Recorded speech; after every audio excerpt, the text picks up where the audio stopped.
নমস্কার। আমরা রয়েছি এমন একটি অধ্যায়ের মধ্যে যেখানে আমরা প্রত্যেকটা মানুষই জীবনের কম বেশি নানা রকম সমস্যার মধ্যে জর্জরিত। সেই সমস্যা কখনো আসতে পারে আমাদের বর্তমান জীবন নিয়ে, কখনো আসতে পারে আমাদের ভবিষ্যৎ কিছু ভাবনা নিয়ে, কখনো আমরা জীবনের কেরিয়ার নিয়ে এত বেশি ব্যস্ত হয়ে পড়ি, কখনো বা আমরা আমাদের সন্তানের ভবিষ্যৎ নিয়ে ভীষণভাবে চিন্তান্বিত হয়ে পড়ি।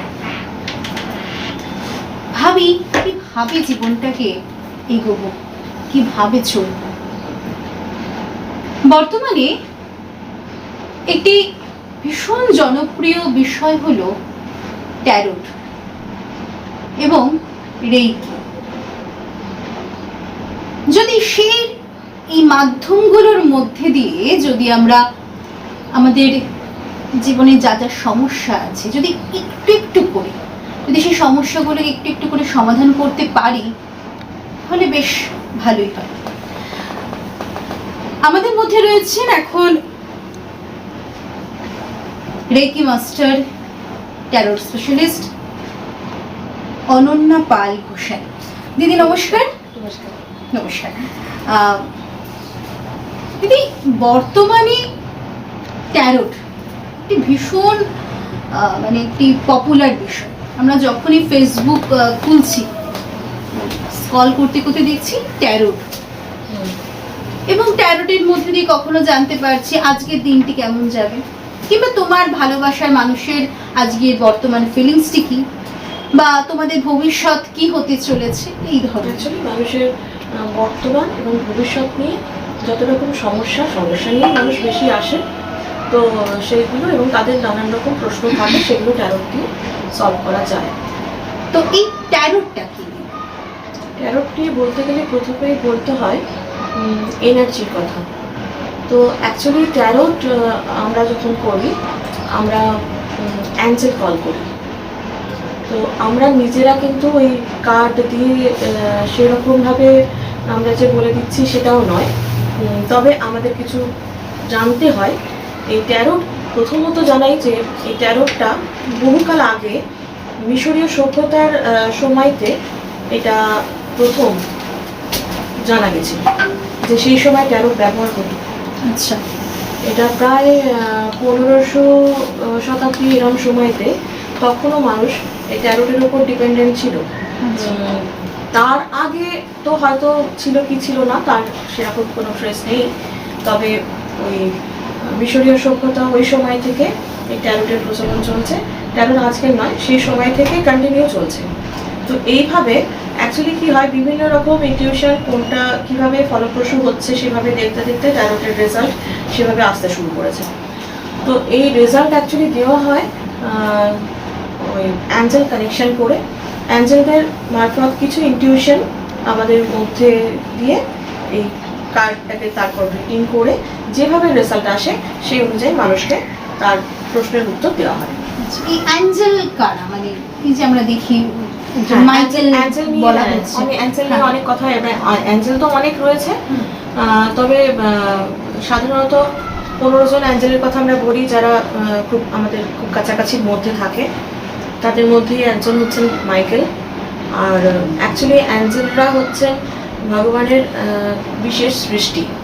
ওনারা হচ্ছে মানে লাইক গড, ভগবানের ঠিক পরের জন, যারা হচ্ছে আমাদের পরিচালনা করেন, বিভিন্ন রকমভাবে সাহায্য করেন। আমরা কোনো অসুবিধায় পড়লে যেমন ভগবানের কাছে প্রে করি, তো ভগবান তো সব জায়গায় প্রেজেন্ট থেকে সবার সব প্রবলেম তো সলভ করতে পারেন না, তবে উনি বোঝেন যে আমাদের এখন প্রয়োজন হচ্ছে, আমাদের কোনো হেল্পের দরকার হচ্ছে। ওনারা তখন এই অ্যাঞ্জেলদের থ্রু দিয়ে আমাদের কাছে সেই হেল্প পৌঁছে দেন। অ্যাঞ্জেলরা হচ্ছেন ভগবানের near to god, too much near to god. তো অ্যাঞ্জেলরা চাইলেই কিন্তু সবার লাইফে অনেক পরিবর্তন আনতে পারেন, কিন্তু ভগবানের যখন সৃষ্টি এই অ্যাঞ্জেলদের করেছে তখনই ওনাদের এই কন্ট্রাইন্ডিকেশন দেওয়াই ছিল যে ওনারা আমরা যখন চাইবো তবেই আমাদের লাইফে ইন্টারফেয়ার করতে পারবে। ওনারা চাইলেই কিন্তু আমাদের অসুবিধা দেখলেও কিন্তু ওনারা কিছু করতে পারেন না, যদি না আমরা চাই, আমরা তাদের কাছে হেল্প চাই। তো এরকম বহু অ্যাঞ্জেল আছে, তাদের মধ্যে মাইকেল রয়েছে। মাইকেল হচ্ছে অ্যাঞ্জেলদের রাজা, উনি মেইন। তো তাছাড়াও আমাদের চিকিৎসক অ্যাঞ্জেল রয়েছেন, অ্যাঞ্জেল রাফাইল আছেন, বিভিন্ন মানে ওয়েদার, বুদ্ধি এসবের জন্য অ্যাঞ্জেল রয়েছেন, অ্যাঞ্জেল ইউরিয়েল আছেন, বিভিন্ন অ্যাঞ্জেল আছেন। এটা অ্যাঞ্জেলের মানে অনেক কিছু জানার থাকে অ্যাঞ্জেলের উপরে। তো এখানে জাস্ট ট্যারোটের জন্য আমরা অ্যাঞ্জেলদের উপরে মেডিটেশন বা এগুলো করে আমরা সেভাবে নিজেদের প্রিপারেশন করি যাতে আমরা অ্যাঞ্জেলদের দেওয়া ইনটিউশনটা আপনাদের সাধারণ মানুষের জন্য দিতে পারি। আচ্ছা, এই যে জেনারেল প্রেডিকশন একটা বলা হয়, যে এই যে আমরা দেখি জেনারেল প্রেডিকশন, আপনার ভালোবাসার মানুষের সাথে আপনার সম্পর্ক ঠিক কেমন যায়, বলা হয় এটি টাইমলেস জেনারেল প্রেডিকশন বলে একটা ফেসবুকেও একে দেওয়া হয়। আবার বলা হয় যে ব্যক্তিগত কিছু জানার দরকার হলে আমাদের সাথে যোগাযোগ। অ্যাকচুয়ালি তাই জেনারেল প্রেডিকশন বলে সেভাবে আমি জিনিসটাকে অতটা বিলিভ করি না। আর প্রত্যেকটা মানুষের আলাদা আলাদা বিলিফ সিস্টেম আছে, যে যেরকম বিলিভ করে সেটা তার উপরে। আর যে যা প্রেডিকশনটা যেভাবে করতে চায়, আমি এটাকে প্রেফার করি না। আমি প্রেফার করি যে অনলাইনেও এটাকে করা যায়। আমি অনলাইনে করতে গেলেও আমি বলি যে অন্তত পক্ষে তার ফটোটা লাগে, বিকজ অফ আই এমন একটা জিনিস যেটা আমরা জন্মান্তর ধরে এই আইয়ের এনার্জিটা একই থাকে, সেম থাকে। তো আই এনার্জি দিয়ে এনার্জি কানেকশন করা হয়, যে এনার্জিটা অ্যাঞ্জেলদের সঙ্গে কানেক্ট করে দেওয়া হয়। আমরা অ্যাজ এ মিডিয়া হিসেবে কাজ করি এখানে, মানে আমাদের কোনো নিজস্ব বক্তব্য থাকে না। যেটুকু হয় সেটুকু অ্যাঞ্জেলদের থ্রু দিয়ে যেটুকু ইনটিউশনে আসে সেটুকু, আর কার্ডে যেটা রিড করে এতদিন ধরে যেভাবে চলছে সেই রিডিংটুকু করা হয়। তো এভাবে জেনারেল প্রেডিকশনের থেকে সব থেকে বেটার হচ্ছে সিঙ্গেল প্রেডিকশন। আমি এবারে এই ঠিক আছে।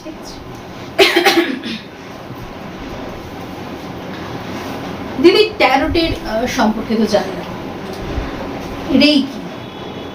রেইকি মানে আমাদের একটা সাধারণ মানুষের ধারণা রেইকি বোধহয় কোনো হাত দিয়ে এভাবে ছুঁয়ে দিচ্ছে, বডিকে টাচ করছে, সেখান থেকে কিছু মানে সমস্যার সমাধান হচ্ছে, মানে ফিজিক্যালি কিছু যদি প্রবলেম থাকে সেইটা ঠিক হচ্ছে।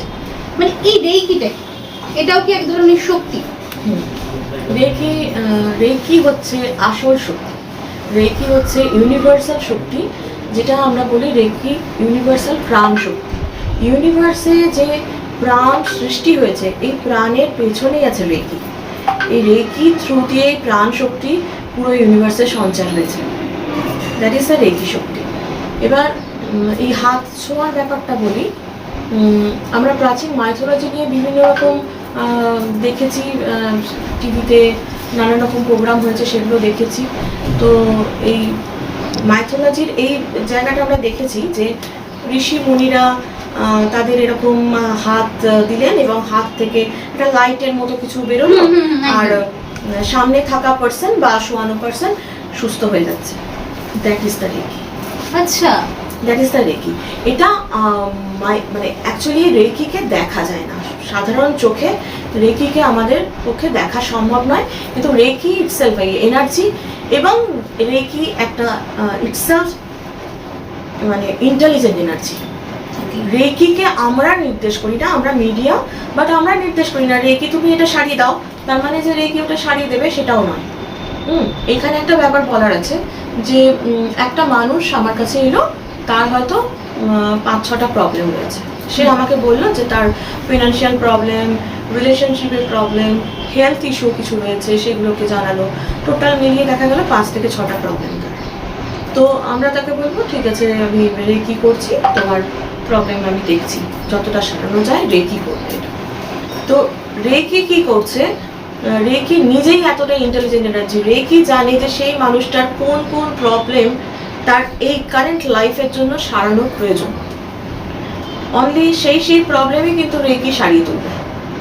কোনো প্রবলেম যদি তার পাস্ট লাইফ থেকে এসে থাকে, সেগুলো তার কর্মার সঙ্গে যুক্ত, সেগুলোকে তো তার সারাতে পারবে না। যদি আমি সেটাকে বলি জোর করে যে রেকি তুমি এই ওর যে প্রবলেমটা আছে এইটাকেও সারাও, এই জন্য আমরা বলি নাকি যে এই কার্মাটা যদি কোনো কার্মিক প্রবলেম ওর থেকে থাকে, কোনো লাইফ থেকে আসছে, তখন এই কার্মাটা সংশোধন করার দরকার, নচেত ওই কার্মার চাপ যে মিডিয়া তার উপর পড়ে যায়। দ্যাটস ওয়াই রেকি নিজে এটা ঠিক করে। Reiki itself intelligent energy. কেন বলবো যে রেকি কিন্তু এই সমস্ত জগতের মধ্যে প্রাণ সঞ্চার করে রেখেছে, রেকি সমস্ত জগৎকে হিল করে রেখেছে, নেচারকে হিল করে রেখেছে। রেকির মধ্যে ভীষণ পাওয়ার। তো রেকিকে আমরা নির্দেশ করি না, রেকি হয়তো দেখা গেল সেই মানুষটার 4টে প্রবলেম সারিয়ে দিল, 2টো প্রবলেম রয়ে গেল, তখন সেইটা চলে যায় তার কার্মিক কোনো একটা ঘটনা থেকে বা কোনো একটা পাস্ট লাইফে সে হয়তো কোনো কর্মা করেছে, যে কর্মার ফল হিসেবে তাকে হয়তো সেটা ভুগতে হচ্ছে। যে এই রেকি দিয়ে আমার শরীরে কোনো সমস্যা, সেটা কি একদমই ভাবে সারানো যায়? মানে যদি আমার বর্তমান কিছু হঠাৎ করে কারেন্ট লাইফে কিছু হয়ে থাকে। হ্যাঁ, এটা কিছু কিছু ধারণা আছে যে রেকি তো ম্যাজিক নয়, যেটা মানে জাদুবিদ্যা, যে বললাম যে হ্যাঁ একটা এমন অলৌকিক বিদ্যা যে ভগবান আসলো সঙ্গে সঙ্গে এরকম সারিয়ে দিল, এরকম মতো ব্যাপার না। এটা হচ্ছে একটা ইউনিভার্স থেকে আসা একটা এনার্জি। এটা আমরা কোনো একটা পার্সন তার প্রবলেম আছে তার উপরে ফ্লো করানো হয়, এবার আস্তে আস্তে হয়তো সেই প্রবলেমটা সারে। তার মানে এই না যে তুরন্ত সেটাকে সেরে যাবে, তার জন্য সময় দিতে হয়। যদি সেটা ফিজিক্যাল প্রবলেম হয় সেক্ষেত্রে ইনস্ট্যান্ট কিছু কিছু প্রবলেম যেগুলো সঙ্গে সঙ্গে সেরে যায়, ক্রনিক কিছু প্রবলেম থাকে যেগুলোর জন্য রেকি তার উপরে কন্টিনিউ কিছু দিন বা 1 মাস ধরে এরকম কিছু চালাতে হয়। ইভেন এটা যদি কারো ফিনান্সিয়াল বা রিলেশনশিপের প্রবলেম হয় বা এসব নানা রকম অনেক ধরনের প্রবলেম থাকে, তার মধ্যে যদি হয় তাহলে কিছু প্রবলেম দেখা যায় যেটা অনেক দিন ধরে হচ্ছে, সেই প্রবলেমটা সারাতেও তো অনেক দিন সময় লাগে, তো সেটাকে কিছুদিন সময় দিতে হয় রেকিতে সেটা সারাবার জন্য। মানে ইকোনমিক্যালি প্রবলেমও মানে এটা ঠিক হয়ে যেতে পারে। তো এটা অ্যাকচুয়ালি আরো একটা যেটা বলার আছে যে হ্যাঁ রেকি করছি মানে আমার হেলথ ইস্যু সারবে, তার মানে এই নয় যে আমি একটা ক্রনিক ডিজিজের জন্য আমি ডাক্তারি প্রেসক্রিপশনে কোনো মেডিসিন খাই তো সেটাকে বন্ধ করে দেবো, সেটা নয়। কোনো কোনো দেখা গেছে যে কোনো কোনো ক্যান্সার পেশেন্টেরও অনেক ইমপ্রুভমেন্ট হয়েছে, তার মানে এই নয় যে ক্যান্সার পেশেন্ট যদি কেমোথেরাপি নিতে পারে ডাক্তার সেটাকে বন্ধ করে দেবে। রেকি কিন্তু চিকিৎসা বিদ্যার বিকল্প নয়। চিকিৎসা যেমন তার সঙ্গে সঙ্গে চলছে, রেকি রেকি কি করে ওই জিনিসটা অনেক তাড়াতাড়ি রিকভার আনে। আচ্ছা, রেকি ওই জিনিসটাকে, যেটা কারেন্ট লাইফের ইস্যুর জন্য যে প্রবলেমটা আপনার হয়েছে সেই প্রবলেমটাকে রিকভার তাড়াতাড়ি করার জন্য রেকিকে ইউজ করা হয় এবং রেকিতে অনেক ভালো কাজ হয়। এবং অনেক সময় কি হয়, পেশেন্টরা বা ক্লায়েন্টরা দেখেন যে হ্যাঁ আমি তো অনেক ভালো আছি, চলো ওষুধ বন্ধ করে দিই। না, ওষুধ বন্ধ করার একটা নিয়ম আছে, তার জন্য চিকিৎসকের সঙ্গে কথা বলতে হবে। কিন্তু রেকি দিয়ে যদি ইমপ্রুভ হয় তখন আমাকে চিকিৎসকের সঙ্গে যোগাযোগ করতে হবে যে আমি এই ইমপ্রুভমেন্ট আছি, যদি উনি টেস্ট করতে দিলেন সেইভাবে প্রসিডিওরটা ওনার মতো ওনাকে এগোতে দিতে হবে। রেকির মতো চলে সেই জিনিসটা প্রসিডিওরটাকে তাড়াতাড়ি করে দেবে। আচ্ছা দিদি, রেকি সম্পর্কে মানুষের অনেক রকম ভুল ধারণা রয়েছে। রেকি মানে একটু এটা বুঝলু কি, বা ও রেকি ওরকম কিছু হয় না, এটা কোনো ওর মধ্যে কোনো বিজ্ঞান নেই, ওরকম ভাবে কিছু হয় না। এই যে মানুষের অনেক তো ভুল ধারণা আছে, মানে এই সম্পর্কে যদি আপনি কিছুটা বলেন। সোল, আমি যদি বলি যে মানুষের মধ্যে যে আত্মা সোল আছে, তার পেছনে বিজ্ঞান আছে। বিজ্ঞান সোলটাকে প্রমাণ করতে পেরেছে, যে সোলটাকে দেখাতে পেরেছে যে এটা সোল, দেখাতে কি পেরেছে। একটা মৃত প্রায় মানুষকে একটা কাচের ঘরের মধ্যে কখনো এরকম শোনা গেছে যে আটকে রাখা হয়েছিল এবং দেখা গেল সেই কাচের দেওয়ালকে ফাটিয়ে সোলটা বেরিয়ে গেল। Soul is a energy. তো এনার্জিকে কি বিজ্ঞান দেখাতে পেরেছে? দ্যাট ইজ দা, এই যে সোলটা ফেটে বেরিয়ে গেল এটা হচ্ছে সোলটা, এই সোলটাকে এরকম দেখতে না পারেনি তো। তার মানে এনার্জিকে দেখানো যায় না। That is the reiki. Reiki is a energy, যেটা আমাদের মধ্যে সোল মানে প্রাণ শক্তি, এই প্রাণ শক্তির যেখান থেকে আসছে সেইটাই হচ্ছে এই এনার্জি, রেকি এনার্জি। তো এই সোলকে যেমন দেখানো যায় না, রেকিকেও আমরা রিকগনাইজ করতে পারবো না যেটা রেকি। বাট রেকি যখন আমাদের শরীরে প্রয়োগ করা হয়, কেউ কেউ এই সেন্সটা অনুভব করতে পারে, তার মধ্যে একটা হালকা গরম একটা অনুভূতি হয়, যে তার মধ্যে দিয়ে প্রবাহিত হচ্ছে একটা কিছু, কিন্তু সেটা সবাই যে পারবে তার কোনো কথা নেই, কিন্তু কিছু কিছু মানুষ এটা ফিল করতে পারে। রেকি একটা এনার্জিকে আমরা ফিলই করতে পারি, আমরা দেখতে পাই না। আচ্ছা আচ্ছা, এই যে পাস্ট লাইফ রিগ্রেশন, এইটা একটা রেকির ব্যাপারে আর একটা কথা বলে নেওয়ার, যে রেকি কিন্তু কোনো স্পেসিফিক কোনো ধর্ম বা কোনো উপাসনা পদ্ধতি নয়। আমি যে কোনো ধর্মের কথাই বলি, কোনো স্পেসিফিক ধর্ম থেকেই যে রেকি করা যাবে বা স্পেসিফিক ধর্মের কোনো লোকের উপরেই রেকি চলবে তা কিন্তু নয়। রেকি ইজ মানে ইউনিভার্সাল এনার্জি, যেহেতু ইউনিভার্সের সমস্ত ধর্মের জন্যই এটা প্রযুক্ত। আচ্ছা, আমি যদি কোনো মানুষ দূরে থাকে, আমি কি সেই মানুষটা রেকি দিয়ে তাকে সারাতে পারবো? বা একদম একদম, কেন কি ভগবান থাকে আমাদের থেকে অনেক অনেক দূরে। যদি আমাদের প্রে ভগবানের কাছে পৌঁছতে পারে, এটাও আমাদের এনার্জি ভগবানের এনার্জির সঙ্গে কানেক্ট হচ্ছে। দ্যাটস ওয়াই ভগবান সেখান থেকে বুঝতে পারছে যে আমাদের এই কষ্ট হচ্ছে, তার জন্য যে অ্যাঞ্জেলকে দরকার সেই অ্যাঞ্জেলকে আমাদের কাছে পৌঁছে দিচ্ছে, এবং আমাদের যদি সেটা সারার হয় সেই অ্যাঞ্জেল সেটাকে সারিয়ে তুলছে। এটা আমরা অ্যাঞ্জেল প্রে করে এরকমভাবে করি। তো নাওচার দেখবেন যে কিছু কিছু ক্ষেত্রে আপনার হয়তো খুব নিড কিছু, আপনি ভগবানের কাছে প্রে করলেন, কোনো একটা মানুষ সেই নিডটা আপনার পূরণ করতে চলে এলো। এটা নর্মাল সাধারণ মানুষের জীবনে এটা ঘটে। তো এই যে মানুষটা, এই মানুষটা কি ভগবান? হ্যাঁ, এই মানুষটা ভগবানের রিপ্রেজেন্টেটিভ, এনার্জি ওকে আপনার কাছে এনে দিয়েছে, এটাই হচ্ছে ব্যাপার। তো এক্ষেত্রে এনার্জিকে আমাদের খালি প্রে করে পাঠিয়ে দিতে হয়। আপনি যদি আমেরিকাতেও বসে থাকেন, এখান থেকে এনার্জি গিয়ে আপনাকে হিল করবে, এটা সম্ভব। আচ্ছা, এই যে এখন বর্তমানে খুব মেন্টাল স্ট্রেস, মানুষ ভীষণভাবে জীবনটাকে শেষই করে ফেলছে। আমরা বিভিন্ন ঘটনা দেখছি, হয়তো তারা সেলিব্রিটি, তারাও শেষ করে ফেলছে, আবার খুব সাধারণ মানুষ তারাও জীবনটাকে শেষ করে ফেলছে। যদি এই মানসিক অবসাদগ্রস্ত কোনো মানুষকে যে রেইকির মাধ্যমে রিকভারি করানো যায়? হ্যাঁ, করানো যায় বলতে এক্ষেত্রে শুধু রেকি দিয়ে হিল হয়ে যাবে তাহলে অনেকটা বেশি টাইম নেবে। অ্যাকচুয়ালি এক্ষেত্রে আমরা তার সাবকনসিয়াসের ওপরে কাজ করি। সাবকনসিয়াসে অ্যাকচুয়ালি ইমোশন স্টাক থাকে, তো ওই ইমোশনটাকে রিলিজ করতে হয় বা ইমোশনটাকে পিউরিফাই করতে হয়।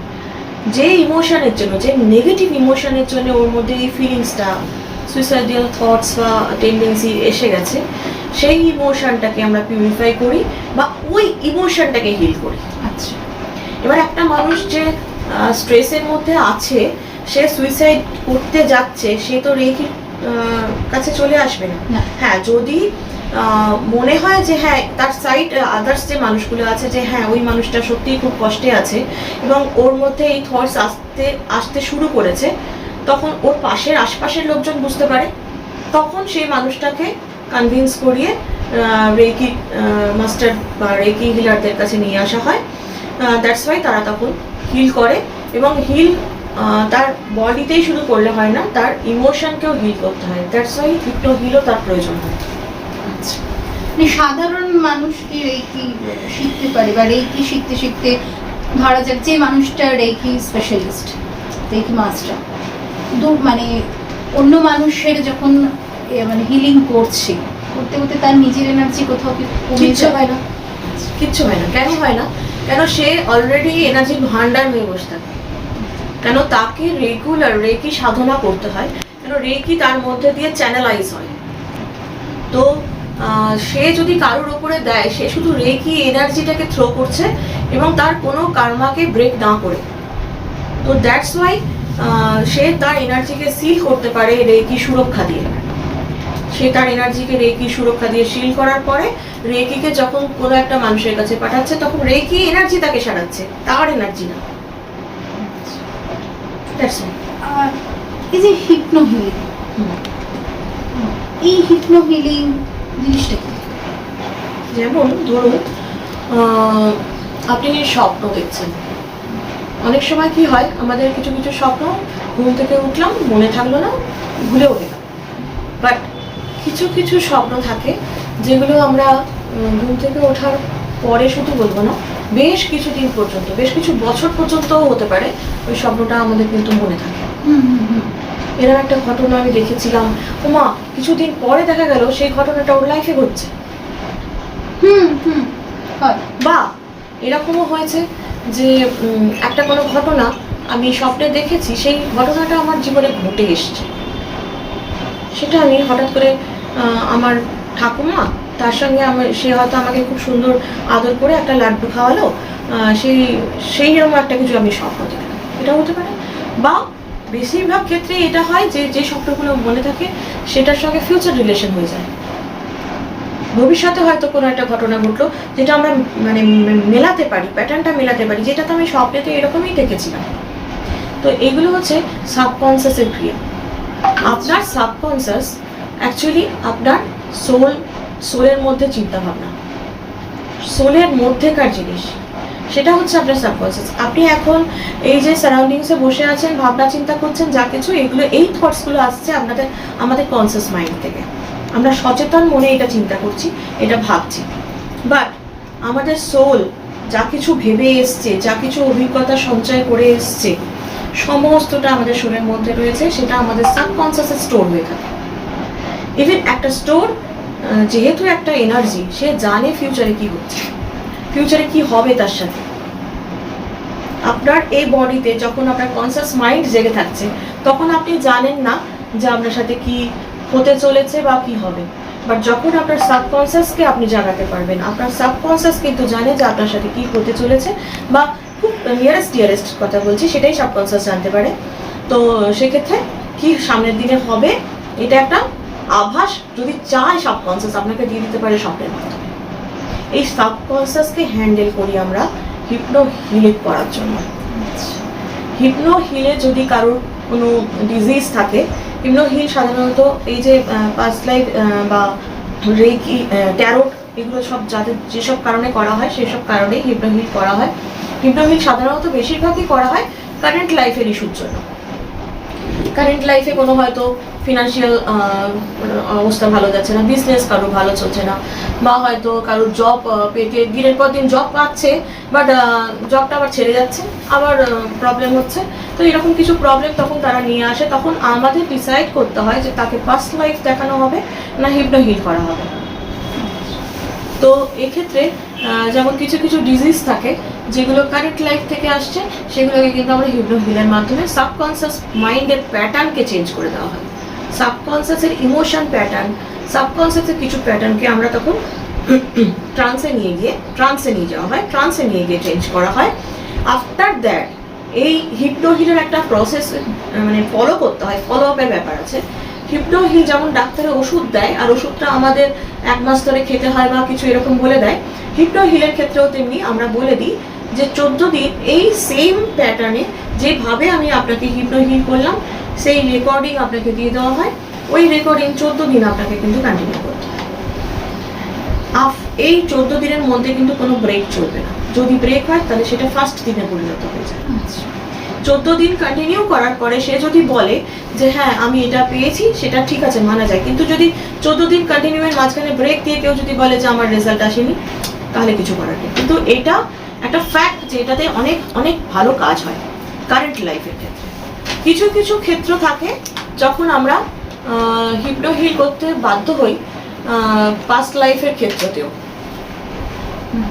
অনেক সময় কিছু কার্মা থাকে যেগুলো আমরা হয়তো বুঝতে পারি যে একে পাস্ট লাইফ করাতে হবে না হিপনো হিল করাতে হবে, সেটা আমরা ডিসাইড করি, সেটা আমরা আমাদের ইনটিউশন বা আমাদের অভিজ্ঞতা দিয়ে আমরা যাচাই করি যে একে হিপনো হিল করাতে হবে না পাস্ট লাইফ করা হবে। দেখা গেল যে তার হয়তো কার্মাটা আসছে পাস্ট লাইফ থেকে, তাকে হয়তো পাস্ট লাইফ করাতে হবে। বাট এইখানে বলার আছে পাস্ট লাইফ সম্পর্কে। পাস্ট লাইফে কিছু সবাই যে তার নিজেদের পাস্ট লাইফ দেখতে পাবে এটাও না। আচ্ছা, কেন দেখতে পায় না? অনেকের ক্ষেত্রে অনেক চাক্রাস ব্লকেজ থাকে। আচ্ছা, তো সেক্ষেত্রে তখন আমরা তাকে রেকি দিয়ে ব্লকেজগুলো সারাই, আস্তে আস্তে ব্লকেজগুলো ক্লিন করি। আফটার দ্যাট হয়তো সে দেখতে পায়। কিছু কিছু ক্ষেত্রে এই জন্য আমরা একটা পাস্ট লাইফের প্রি পাস্ট লাইফ সেশন করাই। আচ্ছা, এরকম একটা যদি কোনো অভিজ্ঞতা বলেন তাহলে ভালো হয়।